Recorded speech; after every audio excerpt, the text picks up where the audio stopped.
In this video, we'll learn how to decrypt coza ransomware virus online ID. All files are encrypted with coza virus extension.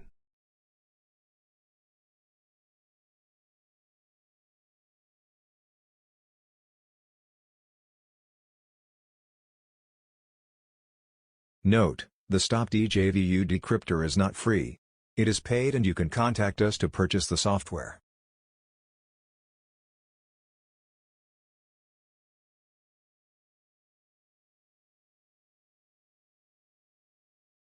Steps: first of all, run the decryptor. Copy the personal ID from the readme.txt file. Now, click on the Decrypt Files button. Wait for a few minutes. The decryptor uses an online server to bypass private keys. The files will be recovered in a few minutes. Request: please like, share and subscribe to our YouTube channel.